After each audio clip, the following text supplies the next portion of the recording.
Yeah, it's come up in the corner there. So my camera's not on, is it? Uh, no. I mean, you can turn it on or off. It's up to you. I mean, um, if you let it stay off, it might be faster connection. I'm not sure. Yeah, I'll keep it off. I'll let you be the star of the show. We'll just have your beautiful face as the main attraction. Oh, thanks. I might turn mine off too soon, actually, because my computer generally dies, if I turn it on too long.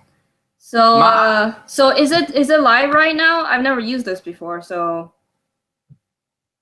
Yeah, there's people in the chat there. Hellbound Heathen. Well, ask him. Okay, let me see.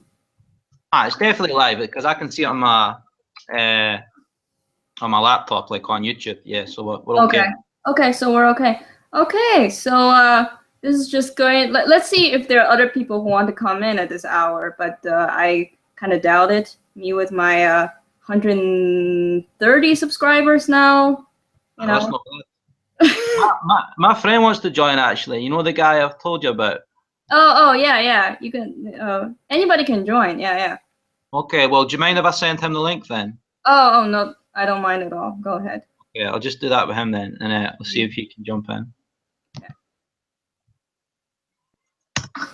Yeah, I've done that. So, right, you kick us off then. You're quite happy about developments in your great nation. Yeah, it was definitely a surprise for I think everybody. I think everybody thought it was definitely going to be Hillary, and it was yeah. I was not bored, and I was completely enjoying watching the left media being demolished just by the votes coming in. So I can tell you what, as a foreigner, it was absolutely hilarious because none of this has any direct impact upon us, so we can just watch it as if we're watching some kind of entertainment program or something. And that's kind of the way America is. The politics in your country, it's very you know when Trump kind of treated it like it was a WWE contest. Do you know what WWE is? The wrestling. No. Okay, well, you must have seen it before. Like the guys go on stage, they take a microphone and they just talk as much shit as they can think of, and then the louder the crowd cheers, that means like the more sort of charisma points they get or something. That's kind of Trump treated the whole thing, and those debates he had with Hillary were so funny. Like the one when he was prowling around the stage behind her while she was talking. That kind of stuff was just so entertaining, and it doesn't really happen in other countries. And seeing like Trump win and like just watching this like half the country spontaneously combust, like just going up in flames, they couldn't handle it. It was enjoyable. The kind of the anarchist in me, that everybody's got that kind of streak in them where we kind of want to see people pissed off, people we don't like. We just want to see them really upset sometimes, and that's kind of what happened. So yeah, I enjoyed it. Yeah, definitely. I mean, for me, really, because I'm like I am a skeptic. I try to follow the actual skeptic methods, so I'm really skeptical how this is really going to turn out. I've actually heard pretty compelling arguments from both sides. Why Hillary is the better candidate, why Trump would be the better candidate. Who's the worst of all evils, and all that stuff. So, but I was mostly for Trump winning, just because, I think he's the wild card, and for better or for worse, something might change. There is a possibility with him, whereas for Hillary, there is just absolutely no possibility. So it's just basically just going to be the same shit over and over again, So so that was so. My housemate, she's pro Hillary. She just thinks and most of the people thinks that Trump is really dangerous, and he's like Hitler or something. I don't know, like something akin to Hitler. And then so she was asking me if I voted, because she voted, and whether I would vote for Trump or Hillary. And I said, look, if there's somebody having a gun pointed at my head and telling me that if I don't vote for one one of them and I would die the next minute, I will vote for Trump. That was my answer, basically. Other than that, I didn't vote. I mean, it doesn't really matter because right now I live in a completely red state, and my hometown is a complete blue state. So, you know, either way, like my vote doesn't really matter. So that's why I haven't been voting for the past few elections either, just because, you know, with the electorate, that's okay. See, can I ask you something then? See this idea of danger, okay? I've heard on the television, I've read on the internet, so many Americans talking about the danger of Donald Trump winning. So in policy terms, there are one or two things. Not so much that Trump himself has suggested, but more that his vice guy, Mike Pence, he's talked about, what was it, the Wade vs. Roe. The Roe v. Wade. Roe v. Wade, whatever. He said that should be consigned to the dustbins of history, which means he's basically quite stridently anti-abortion. So if he gets his way, there could be policy changes there, and that could affect obviously a lot of things. But in terms of Trump himself, like, while I can understand that Trump's incompetency could cause problems, but the idea that Trump being in power is going to somehow cause this viral outbreak of white supremacist racism to spread all across America, where is the logic in that? I don't understand that. The same thing happened in the United Kingdom after Brexit. Now, I personally was against Brexit. Just about everybody in Scotland was. I blame my nationality for that. But when it happened, I was like, well, big deal. I believe in democracy. That's what the people wanted. So what? But there's so many people saying now Brexit has happened, suddenly there's going to be, you know, black people are going to have to be like hiding under their tables, cowering because of all these racists marauding the streets. It hasn't happened. You know, the law still means that if you racially harass somebody, you can be prosecuted. Unless Trump was to go and change these kind of things, how on earth is this sort of racist monster going to suddenly manifest? I hardly believe that it will. I think all of this is just because of left propaganda, left media propaganda. I mean, it's been quite a long time in this country where Republicans are always represent like the racist white people, and the Democrats are supposedly the non-racist people. They're like the social justice people, you know. So the Republican Party hasn't had a good reputation since as long as I can remember, and they've always been portrayed in the liberal media as the white supremacist. So with Donald Trump, in this case, the media likes to just kind of focus on a few things that he said, and then people just sort of stretch that to mean that he's a complete racist. I mean, even when I heard those things, I mean, I didn't go and watch all the debate. I didn't, just because I don't know, like I don't want to be I didn't want to be too emotionally invested in it because I just thought that Hillary's going to win, so it doesn't really matter anyway. I do that with politics as well. Yeah. So I just kind of went like, I wish I had now, but I didn't listen to either of them very much. And there are a few things like people kept like my housemate, for example, kept showing me about that. He said he's going to build a wall. Oh, and the biggest source, air quote, came from my advisor, who's like completely anti-Trump, and I don't go into any of these arguments with him because you know, this is usually during our regular meetings, and you know, I want to get through all of it. I don't want to go into politics.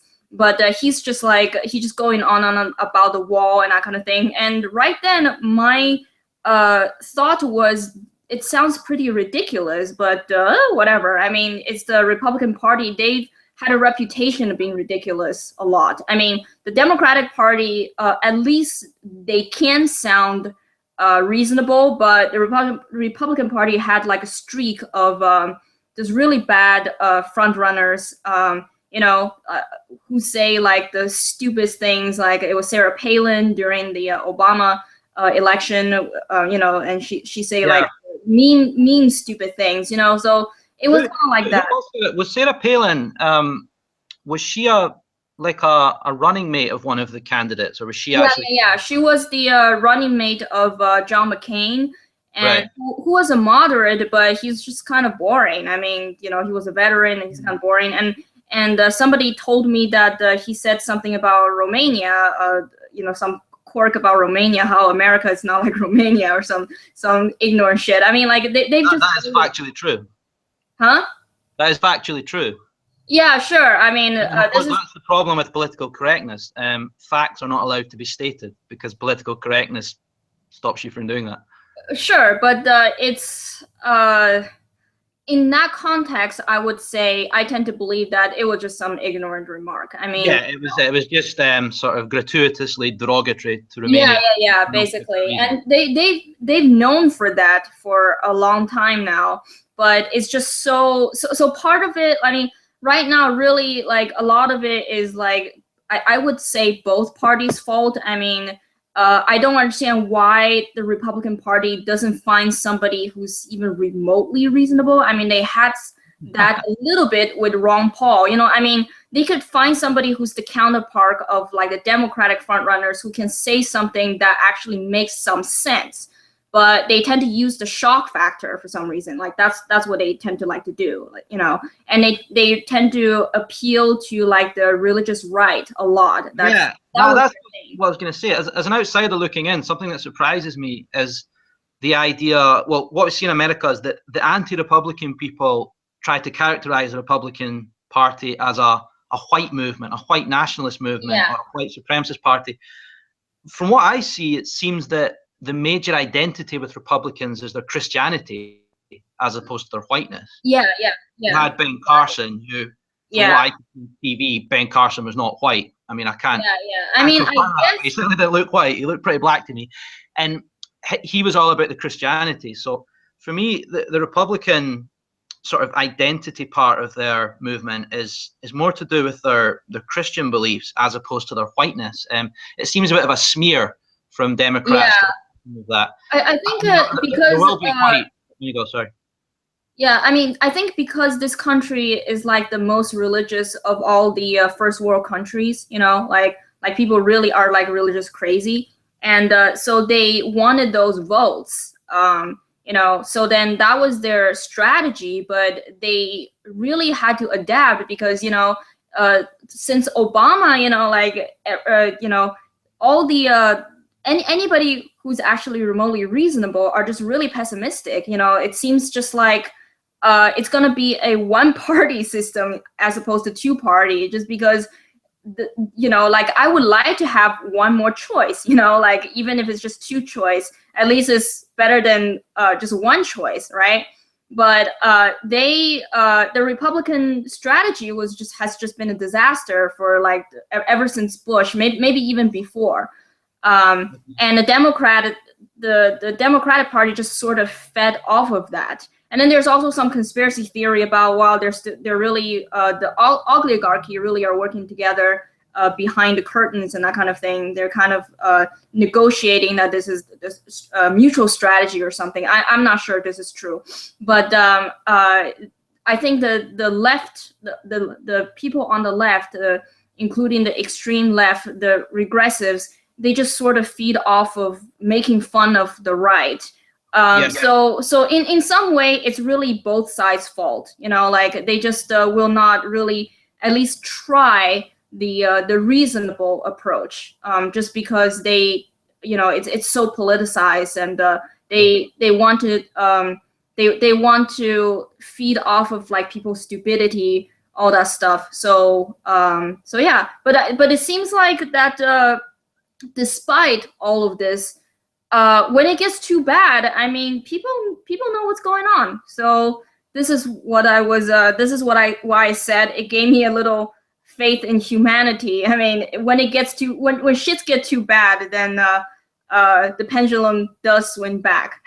Yeah, this anti-establishment thing I think is very interesting. Now, first of all, we have to be clear here. Trump was the anti-establishment candidate. Now, even if you're on the political left, and they don't like the political left, always like to see themselves as anti-establishment, always, regardless of the context. They just always like to think, oh, we're on the left, we're against the establishment.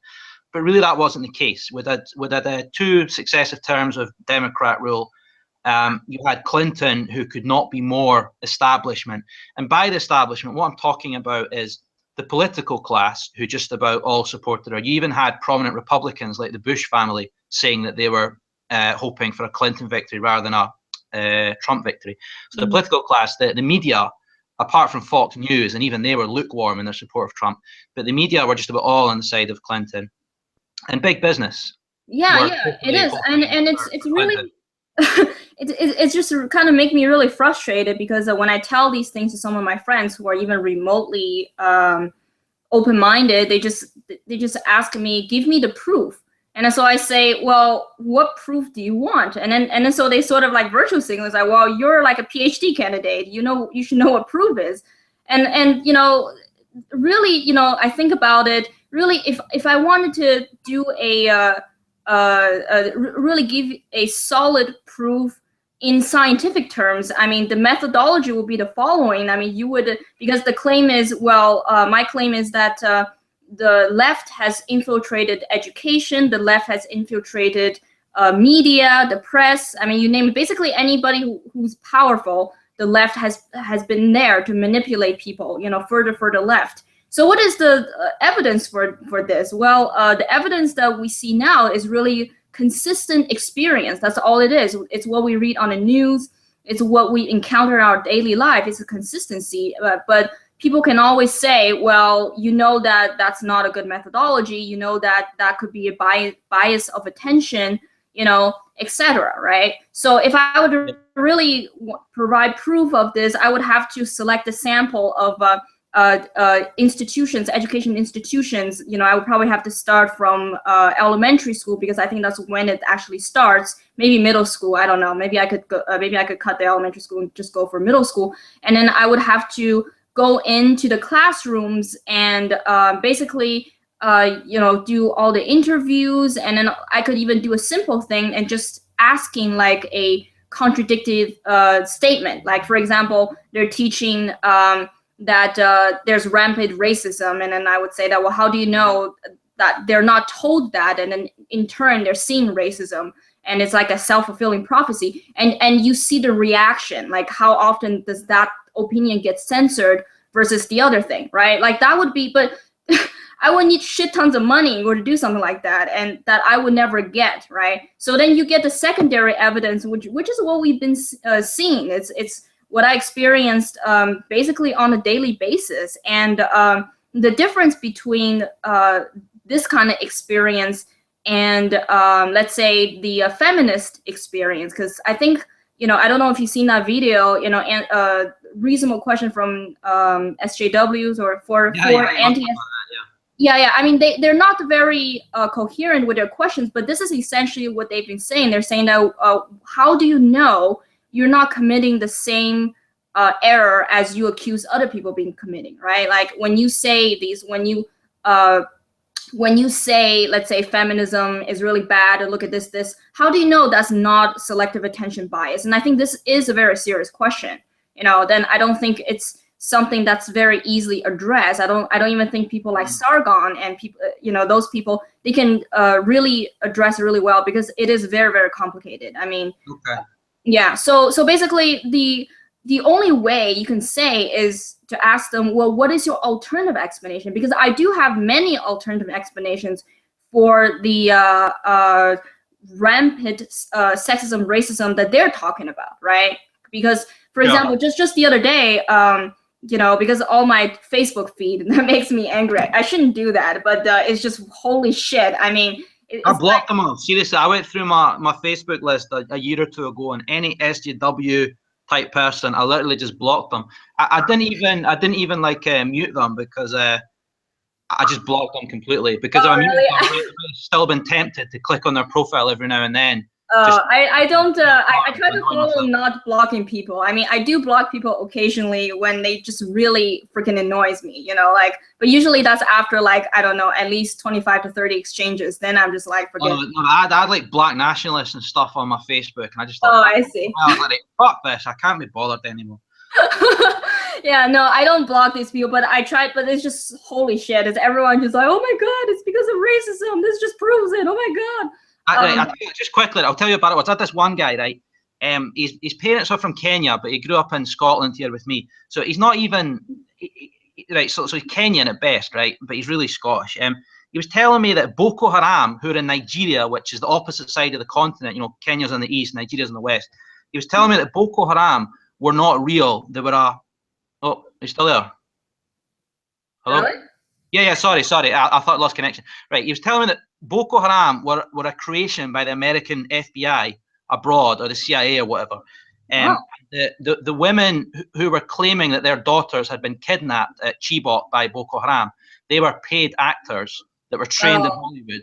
And the reason that the US government was faking this Boko Haram group in northern Nigeria was as a pretext to invading Nigeria to steal their oil money. He was trying to convince me of this. And when you get to that level of like insanity, I just, you know, I was at the end of my tether, so I thought, fuck it, I just blocked on it. If I see him again in real life, I'll just not bring up that topic. We should be skeptical of everything, you know, like there is a possibility. That's fucking insanity. When you're telling me that mothers who are crying on television because their daughters are away to become sex slaves or actors, I was a little bit offended by that. And this guy claimed, you know, he claims he's saying all this in the interests of black people and African people, and I'm thinking, no, that's as like anti-black and anti-African as you can be. And so often with black nationalism, that's what I find. It ends up harming black people more than helping them. I see. Yeah.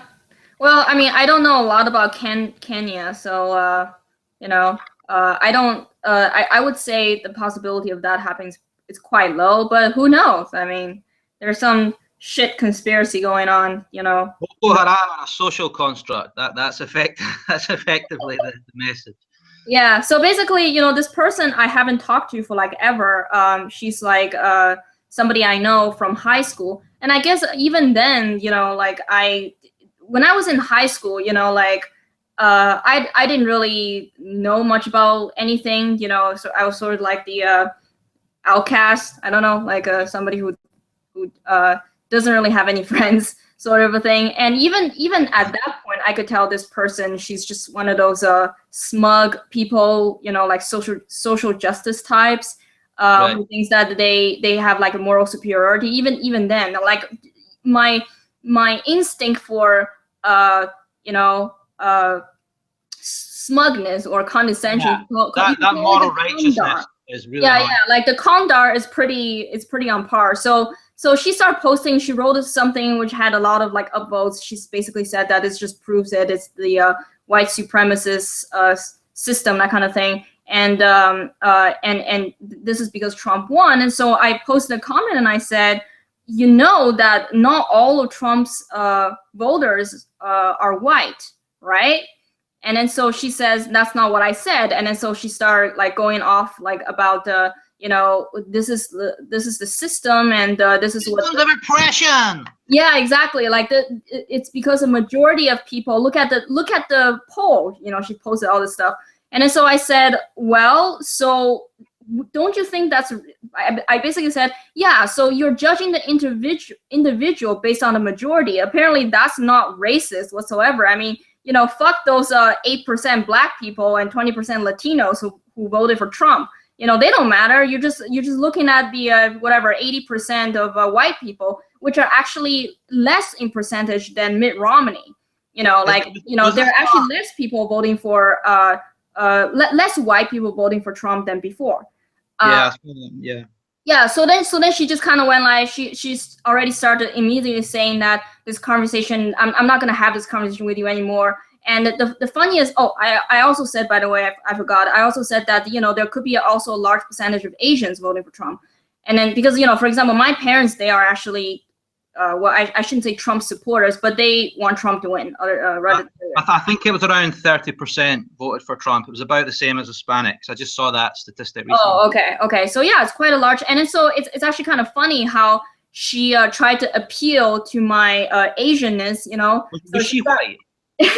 So she started to send me all these links about like nothing that I haven't seen before. I mean, I haven't seen those specific links, but it's the same rhetoric.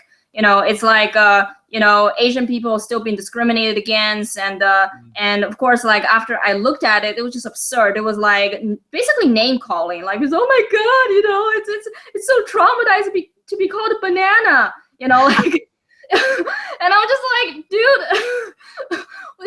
you know, like, I get that. Yeah, yellow on the outside, white on the inside. I hadn't heard that one. exactly. Like, you don't know how offensive it is to be called a banana. I'm just like, you know, if I really felt offended by that, I would just shove the banana in somebody's mouth, you know, like, it's like, eat it. That amazing atheist, she likes that.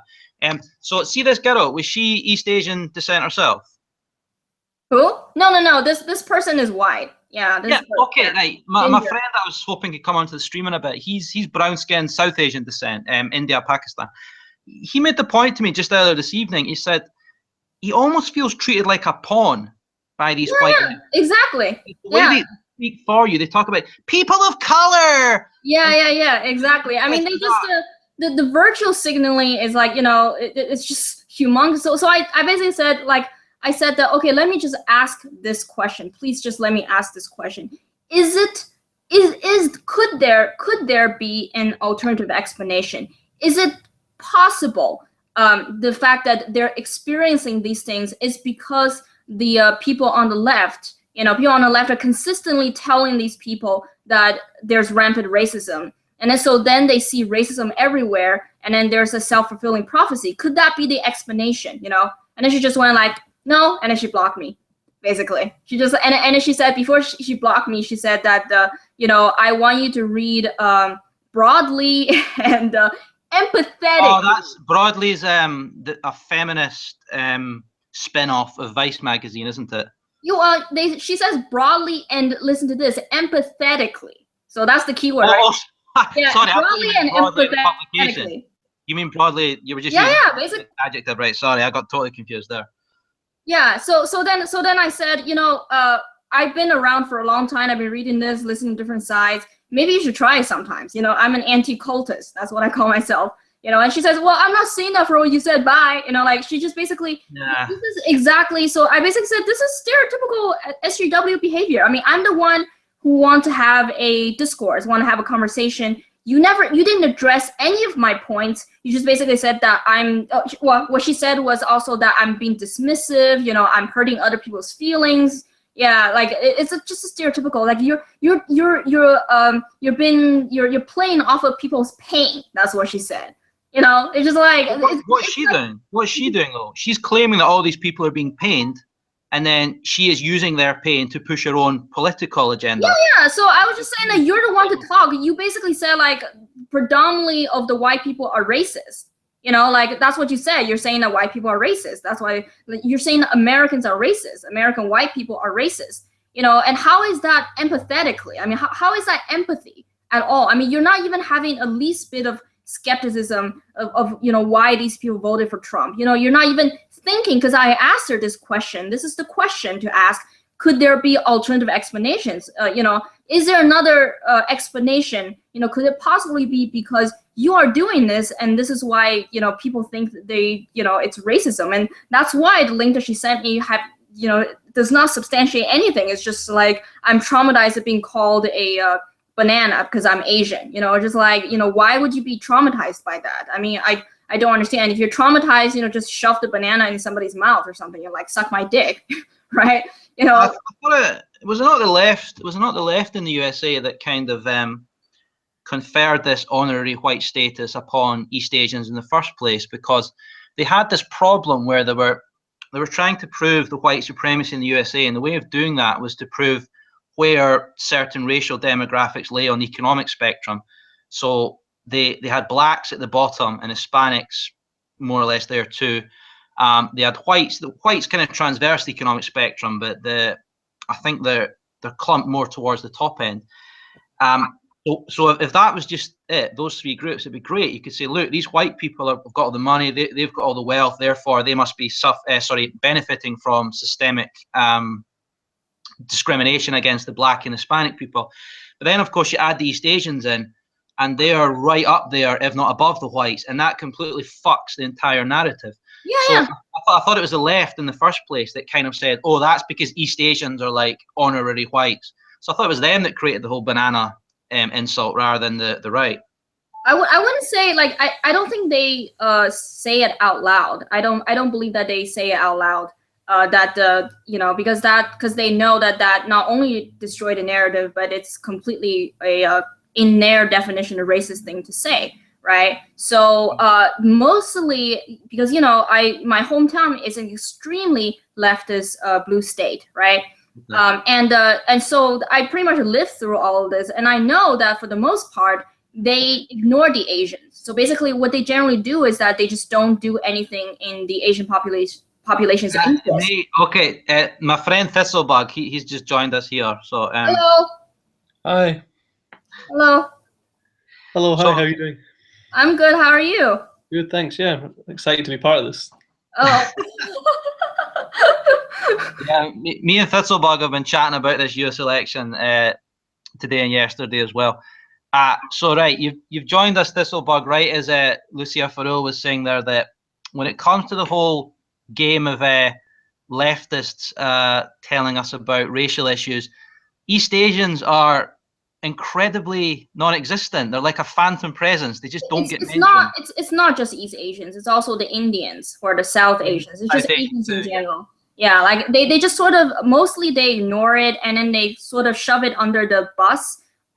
The actual systemic racism going on against Asians, which is affirmative action. And this is not just, again, like I said in my video, it's not just college applications, it's also job applications, it's also scholarship applications, grants, things like that.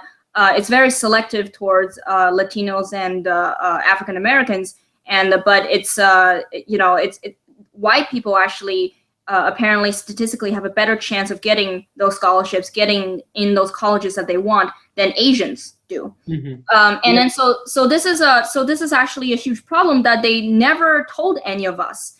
And then they got found out by somebody who was like an anti affirmative action person. Like he sort of spread all this information out. So then they say that the university system, for example, the University of California system, have taken off the affirmative action, and then there's all these controversy that because after they took it off, the Asian population doubled in these universities, and then so after that, there was a few years back they tried to bring it back in, and they're headed by these people who supposedly represent either the Latino or the African American communities. I think predominantly African American communities. And then they pissed off a lot of Asians actually by basically saying that there are too many Asians in these universities, which is by itself a complete racist statement to make. There are not enough diversity, it's too many Asians, because basically Asians are almost half of the population in these schools, in these like top tier schools. So yeah, I mean, this is what they do. And then so in these colleges, in these universities, what they're hoping is that, well, they're going to sweep it on the rug because they know how the Asian people will behave, which is that the Asians generally don't go on to Washington to protest. I mean, when's the last time you heard of? They don't riot and start burning all their neighbors' cars. Yeah. Like the Asian people generally tend to be low key, and part of it is, like I said, it's because most of us are first generation immigrants, and then we went through the hard part of legal immigration, and then we know when we came here, like nobody's going to speak for us. So keep our head down and then do what we do best, which is basically ace all the tests and, get all the A's and grade in A grades in schools. And then that's basically how we roll. Right. And then so what they hope for is really just, okay, once they get into these colleges, they're going to start feeding the same rhetoric about like, well, black people are oppressed and racism, never forget slavery and all stuff. And then they want the Asian people to join, to be on board. And it works, because like Asian people have lived in very tight niche communities, and, independent thought is not something as encouraged as in like some places in the West, like most of the, Just to add to some of this, that I think that the Asian community has also faced discrimination. I think with the Japanese, that the way that they were treated in the US and in Canada during World War II, I think was absolutely disgraceful. And I think these are things that people don't talk about. It's often just assumed that the Asian people are just kind of left to their own devices, just to kind of I don't know, actually, just to kind of succeed quietly, where there's this huge systemic problem that's aimed exclusively at blacks and Latinos based on the fact that they're not doing as well as Asians, which is just simply not true. Yeah. I mean, they actually have a lot of political power, and Asian people don't. You know, so yeah, they just but do they have that much political power? I think being a demagogue and shouting and screaming and making small adjustments here and there, and yes, I agree that they have been able to make affirmative action changes, but I've heard these have been contested by some Asian students. I think they wanted to kind of try and reverse some of these decisions. So I'm just wondering, like, what's going on with that, if you have any information about it. Well, like I said, I mean, the Asian people were really not happy with the affirmative action, and they did speak out, but there's nobody representing the Asians, and we're only like 5% of the population in the United States anyways, so we don't have a lot of voting power, and most of us are first-generation immigrants, which means that a lot of us are not even citizens, you know. So so there's that, and but there might be people who basically work, you know, in favor of Asians just because of economic practicalities, because there are just so many Asians are needed. I mean, in Silicon Valley, which is where my mother works, she says that pretty much all the big companies, VPs, are headed by Indians, and then pretty much the greedy, nitty-gritty work are done by Chinese. You know, this is how it is over there. You know, basically Asian people have been a huge contributor in the American economics on the high end. Basically, they're just filling. Lucia, did you see that whole saga with Candid? You know, that app that Shoe on Head and stuff were promoting on their channels. Yeah, it didn't surprise me at all when it was an Indian who was the CEO of that company. Mm-hmm. Yeah, exactly. You noticed that it was that Bindu Reddy woman, who I think is probably South Indian descent, but that didn't surprise me at all because of what you've just said. There's so many South Asians and East Asians that work in that kind of tech. Yeah, exactly. And so that's where they earn like all this money, you know. Yeah, absolutely. So, it's also I've heard that often when you get African Americans going into postgraduate education, it often tends to be in education itself. So they seem to be kind of hell-bent and pumping out more and more teachers, but these are not the jobs that are going to be earning you the big bucks and come with a lot of influence, economic influence, that is. Yeah, but it's kind of a complicated situation with, you know, how much you earn, you know, what kind of job you take, and also the political influence. But yeah, I mean, there are also, you know, I have personal experiences in like the affirmative action problem. You know, I personally know somebody who got like perfect scores in her SATs, and then she also was very active in clubs. You know, she started math club. She plays instrument on all this stuff, and she has like perfect grades. And then so she wanted to go to Harvard. But then, you know, like they just didn't select her, you know. So this is basically kind of affirmative action at work. She was like the best in her class, but then they chose, you know, second best and third best over her. And so I said, are those people like not Asians? And so, you know, they admitted that, yeah, they're like 1/4 black or something, you know, yeah. So they are literally having a system against Asians. This is just a reality, basically. Can I take the conversation back to the election again? Because there's something I was thinking. Okay, I said earlier that Trump was the anti-establishment candidate, and the left, anybody on the left with any honesty has to admit that. Now, for me, the left have created their own trap in a way, because the left, or certainly the far left, have forever promoted this idea that anti-establishment is good. If anybody's anti-establishment, then that makes them something worth supporting. But of course, the left never counted on the fact that you can be anti-establishment but coming from the right. It doesn't always have to be coming from the left. So now an anti-establishment movement has appeared from the right, and with Trump as its leader.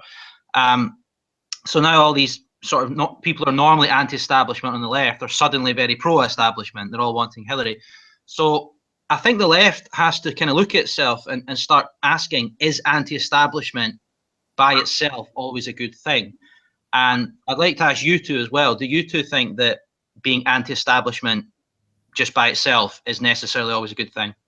Yeah, I think a lot of these words are just thrown around as buzzwords. I mean, really, it doesn't really mean anything to them. It doesn't really mean anything to them to be anti-establishment.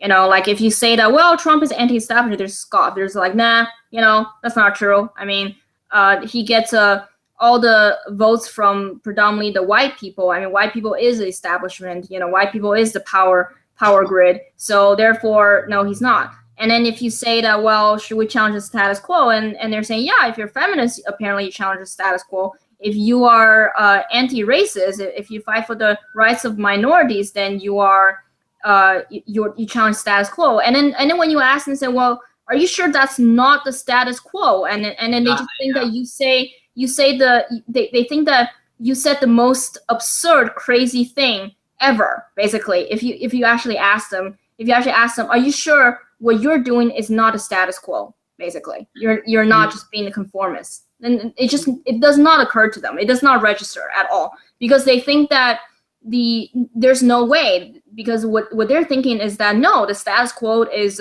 white people's interest. That's always the status quo until we change the population demographics. It's always going to be the status quo if the demographic population is it is now, which is predominantly white. If you fight for the rights of minorities, no, that cannot be the status quo, because you're fighting for the population of the minority. How can that be? So this is their reason, basically. This is the reason in university.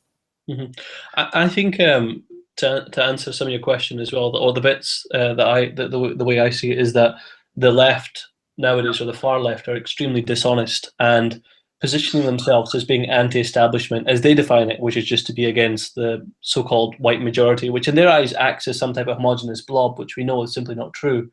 It's just a tactic, It's whatever is good for them in that moment. The homeless white man has as much power as Donald Trump.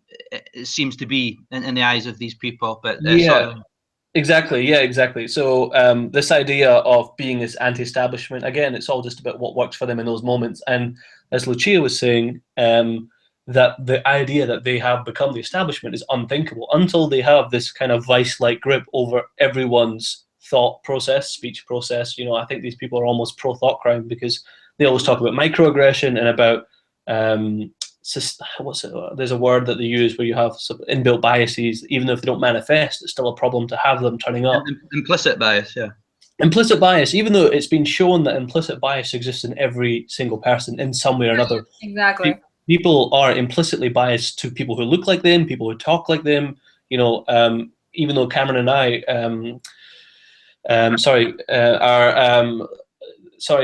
are the same. Are from a similar kind of, what's the word I'm looking for here? Geographical background. Even though we're not the same face, we would have an implicit bias for each other. Just to kind of go back on track again for a second. Because if you're from Scotland, you can tell another Scot, because you can tell because the way the guy's dressed or girl, the way the person, the way their mannerisms are, things like this. So I'll see a white person from Australia, and I'll see a brown person like you from Scotland. I'll be able to tell straight away that guy, you, is the Scot, and that white guy, he's obviously not a Scot. And likewise, if you saw a brown person from actually, I'll forget that example because I've already made it. Sure. So just to say that implicit biases exist everywhere, and to these people, it's not okay. So they want to control everything in a totalitarian way, be it your thoughts, your actions, everything. So I think that to them, Lucia, the idea of ever being the status quo or being the predominant idea is just impossible. I think they could be kind of dictator of all of the USA, and they still would not see it that way. So I think to them, becoming the status quo is just impossible, and they will always be anti-establishment in their own head, because they kind of create their own straw man and their own villains that they're meant to be defending us against. It's an ingrained part of the leftist identity. It's an ingrained part of the leftist identity. You are on the left, therefore you are anti-establishment. That's exactly. Absolutely. Well, I think a part of it, a big part of it is that they're being dishonest, but other big part of it is that it is really hard. I mean, it's easy to look at trend. It's easy to see that the people in power are all white. it's easy to see that, well, a huge percentage of upper middle class are white. It's easy to see that. So then you say, what about these people? And then you say, well, they're the minority. I mean, when they say the system, what it really just means like some trend, basically. They're saying that because they're these big percentage of people, they're X, so therefore X is in power, basically. And so they cannot think on individual level. They cannot really be individualists. I mean, this is the really big disappointment that I had, because in universities, when you go to a really good university like the one I had, I've been in, they do a good job with teaching you the methodology. It's just that the application of the methodology can only go so far. Like, it can only be allowed into certain subjects. Other subjects are basically no. But they teach you the methodology. So it's actually quite interesting that people cannot apply it, that it works. So people cannot apply it to any and all subjects. They can apply it to some things, but they cannot apply it to other things. So this is the hypocrisy at play, which is that they say that, no, of course it's good to have an open mind. Of course, it's always needed to look at different sides. Of course, you have to be skeptical. Skepticism is good. Criticism is good. You have to apply objectivity, reason. All this stuff is good. I mean, in fact, in my university right now where I work, they're literally trying to tell you, they're trying to say that contradictions are good. They're trying to say that getting people confused so then they can achieve deeper learning, that's a good thing. They say these things, but they do not apply it to certain subjects such as feminism or politics or race. Like, that's basically a big no-no. That's when you tell people, well, what about this other side? They just basically completely flips out. They're basically looking at you like you are a freak, and they say that how are you different from creationists? Just like, well, there is a difference. We have answered every freaking creationist claim, like throw and throw. I mean, if they have a better argument, we're going to answer that too. Are you going to answer any of our arguments? Are you going to answer that? No. Basically, you're just saying conversation's over. You're not being empathetic. You're not being sympathetic. You're not a feeling person. And of course, like, come on, science. I did not learn anywhere in a scientific method that there's feeling factored into it. Like, I thought that was all supposed to be completely neutral in terms of feeling. So why can I not apply that to things such as like race, gender,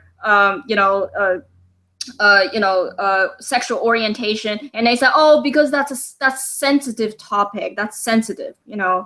Yeah. So, I think people get this kind of this fear in them, as if you're almost about to reinvent eugenics again, and suddenly you're going to be out there attacking anyone that might be a part of this supposed vulnerable group, which is obviously insane, because as Sam Harris once says, you can plant a flag quite clearly and then walk away keeping it in sight. So you can discuss these things, but not be using them for any kind of nefarious purposes. But these things can be explored on an intellectual level. And honestly, and I think until we're able to do these things, I think the lip service that they're paying is really just lip service. And it's in a smaller way. In my field, we have I go to medical school, and we have something called patient-centered care, in which case you can think critically about everything, but you're not allowed to level any kind of criticism at a patient and how the relationship should work between a doctor and a patient. So it's not exactly quite the same as yours, but I'm just saying that there seems to be in many fields these kind of protected groups or protected topics that you're just not quite allowed to bridge, even if it would be in the benefit for everyone, including a patient or a feminist or whatever. The cognitive dissonance, the non-transfer domain, that's what I call it. It's basically when you do so well, in one domain, one subject, but something that's analogous in another subject is just non-transferable. So the non-transfer domain is just completely, it dominates like a normal person's reasoning process. Just like they can think very well in one domain, they cannot think very well in another domain. And this is If I pitch a question to both of you, why do you think it's happening? Because my short answer would simply be fear of losing your job, fear of being socially outcast. But is there anything that the two of you would add to that, or kind of? Sorry, why is it happening? What's the it? The it is why are people good, like kind of like people with good intentions, academics, intellectuals, why are they not able to talk about these things? Not just on a student level, but I mean the actual academics teaching the subject, or the kind of people who are kind of public intellectuals, why are they not able to discuss these so-called taboo subjects? What do you guys think? Taboo subjects, meaning like these topics that are potentially going to be seen as offensive to a demographic that they consider to be already marginalized within a society. Exactly. So, for example, would be something like critically evaluating Islamism, terrorism, or rates of Black African American violence in the USA and their kind of treatment with the police and whatnot. These kind of topics. Well, this is complicated, but in the most fundamental sense, something that deals with personal identity is something that's very attached a lot of emotion to it. So, if you criticize somebody's personal identity, that gives off a huge emotional response relative to, let's say, if you criticize somebody's math, like if you criticize somebody's math is wrong. Lucia, can I just interrupt you a second? Sorry. There's a guy, Chris McDonough, in the chat there, and he quite like to join the stream, but I don't know how to post the link. Yeah, he can join. Okay, well, he's put his Twitter there, so you can maybe like tweet it to him or something. He's what? He's put his Twitter handle in the chat, so you can maybe tweet at him, because it doesn't let me post links in the chat. So what should I do? Well, are you on your Twitter? You could tweet it at him or just tweet it out. Okay. I haven't used Twitter for like ever, so let me see. Oh, you don't need to. I was just, I can't think of any other way. Okay. But sorry, I cut you off mid flow there. I don't know what to send him via Twitter. Just like the link to the Google Hangout. Sure, but what is his Twitter? It's just at Chris McDonough. That's at CHRISMC. Chris McDonald? No, McDonough. It's Chris is just Chris, and then McDonough. McDonough? Yeah, that's right. All one word. He's saying he's killed the buzz in the chat. It was kind of me that did it, to be honest. Yeah. Also, Cameron, there's a little chat function here in the group chat that you could type that in as well in case it gets misspelled.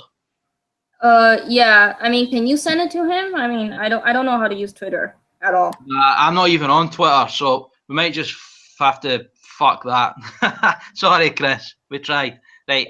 Well, no. I mean, is he on Facebook? Is he on Gmail by any chance? Oh, can he write it in the chat? Can he write it in the comment section?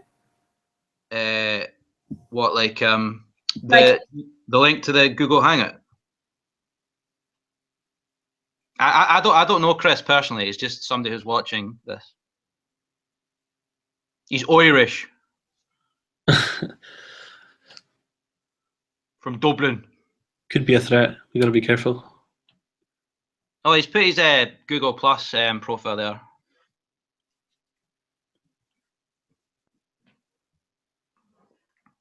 Are you still there, Lucia?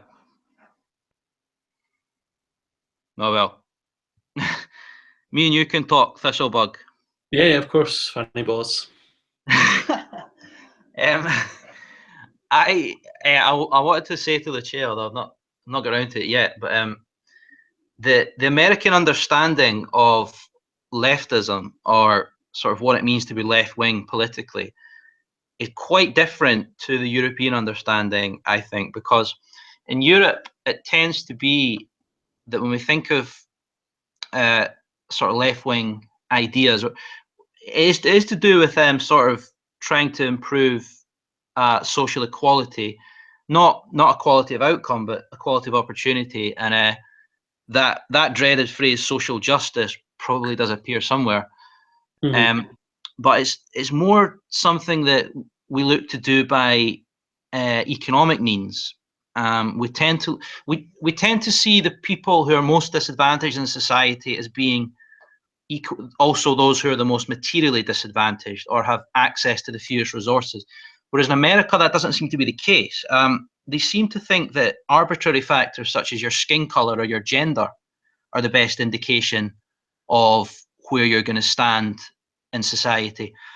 And that's why I really struggle to have much sympathy with the left in America, because I just think their ideas are rubbish. I think they treat gender and race as proxies for things like material wealth and political power and social standing, which is, as we know, obviously not true, because you can have millionaire blacks and homeless whites and super privileged it's not true in absolute terms. That's not to say that there isn't any link at all. Of course there is. Things like systemic racism, while I do believe that as a concept it's over-egged by many people, I do also believe it's real. Studies have shown that it's real. Think that there is systemic, at least previously there has been systemic racism in the police, in London, for example, and certainly there will have been in the United States. Yeah, I think systemic racism is an interesting one, because people define it different ways. People define it as there being difference in levels of stop and search amongst racial groups, which is not necessarily inherently racist if you're using racial profiling in a bias towards a group that you have objective evidence is committing more crime. So say you're in a specific postcode area and you know that African American gang violence operates in that area, and therefore you are proportionately targeting more of them. I was reading a report yesterday about the Ferguson Police Department that was said to me, and one of the things that they used to define a form of racial discrimination was an increase in the number of stop and search of certain racial groups. So without going into giving an explanation on why these people were stopped and searched, so people often quote that as being a form of systemic racism, and it looks like the people who were doing the report were saying the same thing. But it would be interesting to know if those police officers were acting on objective information, or if it was just simply a culture of racism in that police department. Yeah, and when it comes to things like systemic racism, my attitude as someone who's on the left, but the European left as opposed to the American left, still I think is the superior one, because when you do have systemic racism, or certainly individual cases of racism, it hugely disproportionately affects poor people rather than rich people. If you are a poor black if you're a poor black person. Hello? Oh, hey. Hi. I have to use my phone because I think there's something wrong with my internet. It's land of the free. Well, I think there's been no drop in quality, so it's everything's just the same. Okay, Yeah. so Right. I don't know if anybody can invite that guy, but I think my internet just completely died, so I'm using my phone right now.